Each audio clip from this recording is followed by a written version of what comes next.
Hello friends, कैसे हो आप सब। आई होप आप सभी अच्छे होंगे।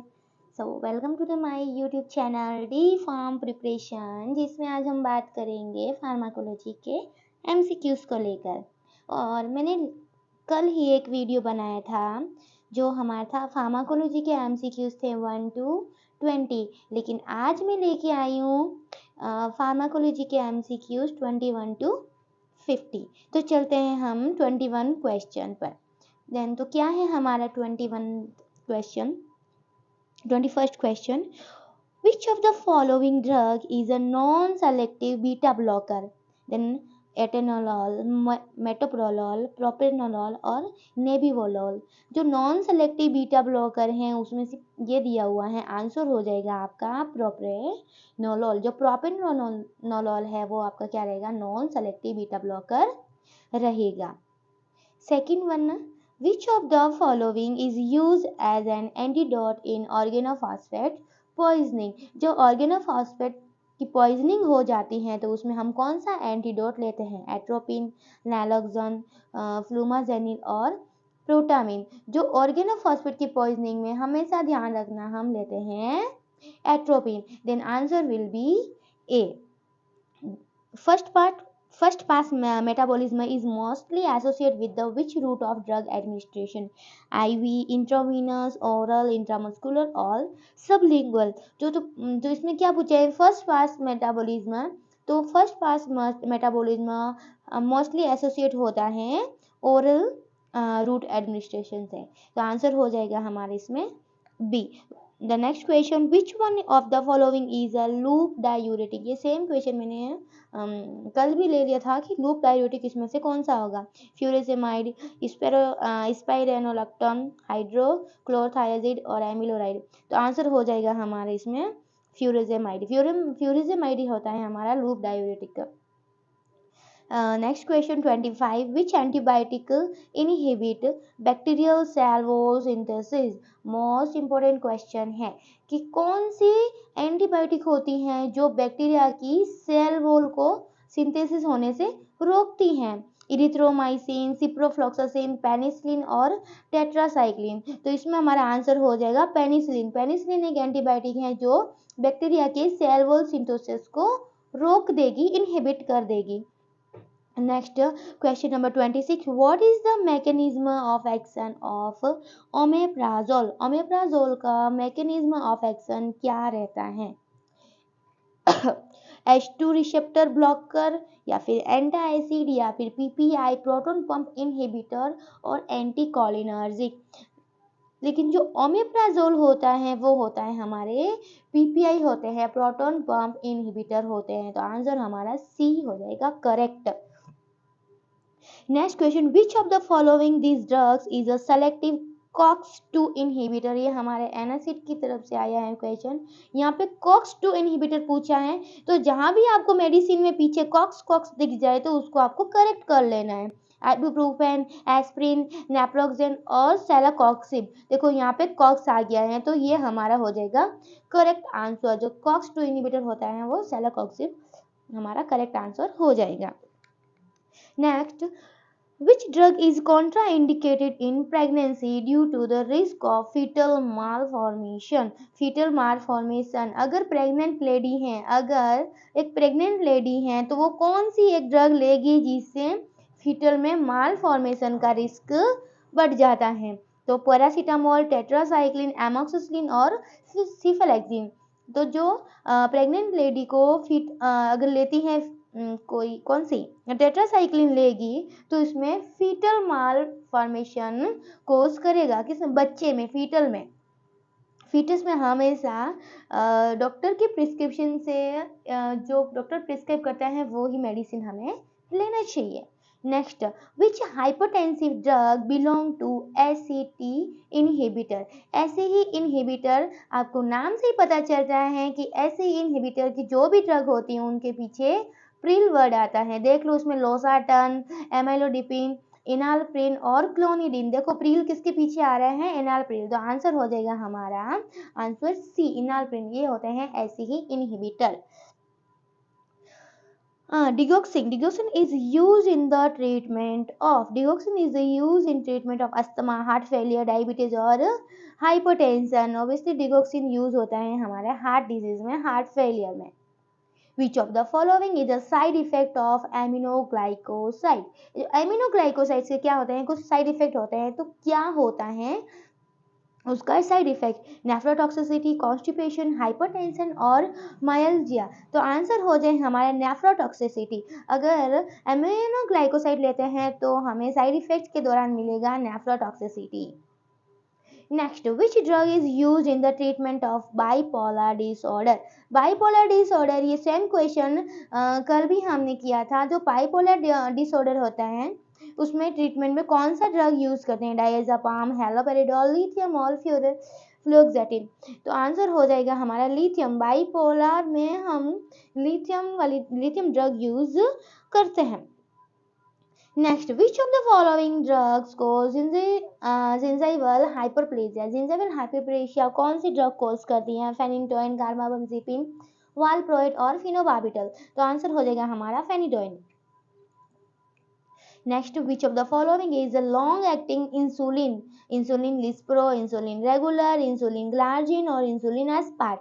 तो जो हमारा लॉन्ग एक्टिंग पूछा है तो वो आंसर हो जाएगा insulin glargine. Option C will be the correct answer. Insulin glargine is a long-acting insulin. Next, the antidote for the heparin overdose. अगर heparin का ज़्यादा overdose हो जाए तो antidote कौन सा लेंगे? विटामिन की, प्रोटामिन सल्फेट, नालक्सोन और एट्रोपिन. जो हिपेरिन का ओवरडोज हो रहा है तो आंसर हो जाएगा हमारा protamine sulphate. Protamine sulphate as a antidote काम आता है हिपेरिन की ओवरडोज में. Next, drug used in the treat of anaphylactic shock. Same question repeat हुआ है. देखो, drug use to repeat anaphylactic shock. Anaphylactic shocks में कौन सा ड्रग यूज करते हैं? डोपामिन, एपिनेफ्रिन, नॉर एपिनेफ्रिन और फेनिल्फ्रिन. तो आंसर हो जाएगा हमारा एपिनेफ्रिन. एपिनेफ्रिन हम यूज करते हैं एनाफाइलेटिक शॉक में. Next 37 number question. Which of the following is a macrolide antibiotic? Macrolide antibiotic इसमें से कौन सा है? सेफिक्सिन, इरिथ्रोमाइसिन, अमीकासिन और सिप्रोफ्लॉक्सासिन. तो सिप्रोफ्लॉक्सासिन नहीं होगा, अमीकासिन नहीं होगा, सेफिक्सिन नहीं होगा. आंसर हो जाएगा हमारा इरिथ्रोमाइसिन. इरिथ्रोमाइसिन होता है हमारा मैक्रोलाइड एंटीबायोटिक. जो अभी एक एग्जाम हुआ था NHM, राजस्थान NHM 2025, इसमें भी एक मैक्रोलाइड एंटीबायोटिक से क्वेश्चन आया था. Next, what is the mechanism of action of sulphonyl urea? Sulphonyl urea का मैकेनिज्म ऑफ एक्शन क्या है? तो फर्स्ट है increase insulin sensitivity, decrease glucose absorption, third one the increase insulin release, और ये है the last one decrease glucagon secretion. यहाँ पूछा है mechanism of action of sulphonyl urea. तो सल्फोनिल यूरिया क्या करते हैं? जो इंसुलिन के रिलीज को क्या कर देते हैं?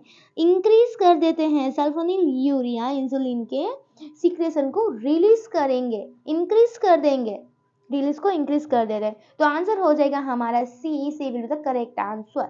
Next, the drug of choice in acute asthma attack. अगर सडनली एक्यूट अस्थमा अटैक आ जाता है तो उसमें DOC क्या हो जाएगा? ड्रग ऑफ चॉइस क्या होगी? इप्राट्रोपियम, साल्बुटामोल और बेक्लोमेथासोन और मोंटेलुकास्ट. नहीं, इसमें सिर्फ एक ही आंसर होगा, साल्बुटामोल. साल्बुटामोल हमेशा अस्थमा में अस्थमा में यूज किया जाता है साल्बुटामोल.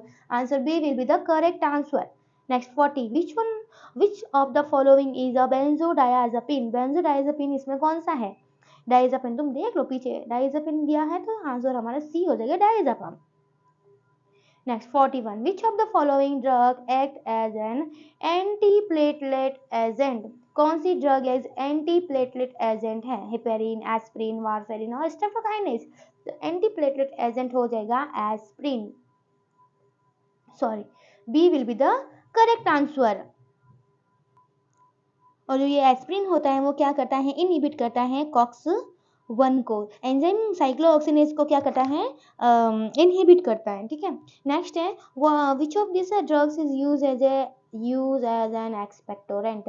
गुआफेनाजिन, डाइफेनहाइड्रामिन, सिट्राजिन और साल्बुटामोल. यहाँ पूछा है एक्सपेक्टोरेंट, तो प्लीज ए के साथ जाओ, आपका आंसर हो जाएगा guaifenesin will be the correct answer.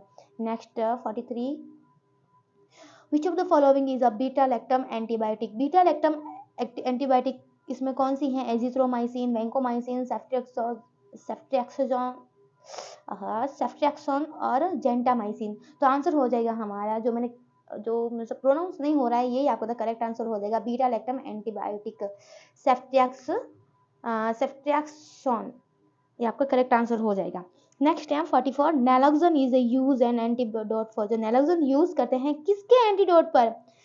Benzodiazepine, organophosphate और ओपोइड ओवरडोज और iron poisoning. Iron poisoning use नहीं करते हैं, ये हमारा आंसर हो जाएगा हमारा ओपोइड ओवरडोज। अगर आपका ओपोइड का पॉइजनिंग हो गया है तो उसमें हमेशा नैलोक्सोन देते हैं। Next 45, warfarin act by inhibit. Warfarin act by vitamin C को इनहिबिट करता है, विटामिन B12 को, विटामिन के को इनहिबिट करेगा, विटामिन डी को। वारफेरिन इनहिबिट करता है विटामिन के को। Next, which of the following is an adverse effect of corticosteroid. यहाँ पूछा है कॉर्टिकोस्टेरॉइड का क्या हो जाएगा इसमें एडवर्स इफेक्ट कौन सा होगा? वेट लॉस, हाइपरग्लाइसेमिया, ब्रेडिकार्डिया और हाइपोटेंशन। तो आंसर हो जाएगा हमारा हाइपरग्लाइसेमिया हो जाता है। Hyperglycaemia will be the correct answer. Next, the bio availability of the drug refer to. जो बायोअवेलेबिलिटी का यहाँ पे क्या है डेफिनेशन ही पूछा गया है वैसे।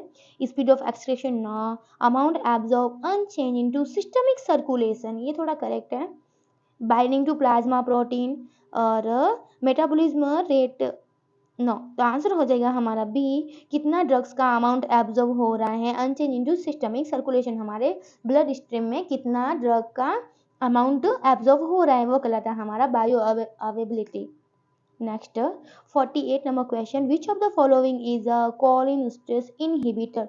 कॉलिन स्ट्रेस इनहिबिटर कौन सा है? नियोस्टिग्मिन, एट्रोपिन, एपिनेफ्रिन और एसिटाइल कोलिन। तो आंसर हो जाएगा हमारा नियोस्टिग्मिन। नियोस्टिग्मिन होता है हमारा Colin stress inhibitor, A will be the correct answer. Second last question है हमारे इस वीडियो का। प्लीज मेरे वीडियो को आप एंड तक देख रहे हो तो वीडियो को एक लाइक करना, क्योंकि आपका लाइक हमारे लिए बहुत ही इंपॉर्टेंट है। सो प्लीज मेरे वीडियो को लाइक करना, और ऐसे ही कुछ इंपॉर्टेंट क्वेश्चन मैं टॉपिक वाइज आपकी मैं एमसीक्यूज लेके आने वाली हूँ। तो अगर आपको अपडेट रहना है तो मेरे वीडियो को लाइक करना और चैनल को सब्सक्राइब करना और बेल आइकन को दबाना ना भूलें। ठीक है, तो चलते हैं 49 क्वेश्चन पर। विच of the following drug is an H2 receptor blocker. H2 receptor blocker क्या है? अमेप्राजोल, पेंटाप्राजोल, रेनिटिडिन और सुक्रालफेर। यहाँ पूछा है H2 रिसेप्टर ब्लॉकर, तो हो जाएगा हमारा रेनिटिडिन है, सिमिटिडिन है, फेमोटिडिन है, ये सब क्या है? H2 रिसेप्टर ब्लॉकर है। Next, the last question of this video, the antidote for the paracetamol poisoning. जब पैरासीटामोल ज़्यादा ले लेते हैं तो उसमें पॉइजनिंग हो जाता है, तो हमें हमेशा लेना चाहिए। आंसर हो जाएगा हमारा N acetylcysteine. Thank you for watching. ठीक है, तो ये था हमारा 21 to 50 MCQs related to pharmacology. अब मैं लेके आने वाली हूँ टॉपिक वाइज MCQs जो आपके कॉम्पिटिशन एग्जाम के लिए बहुत ही रहेंगे हेल्पफुल। वीडियो अच्छा लगा तो लाइक करना, चैनल को सब्सक्राइब करना। Thank you for watching, bye bye.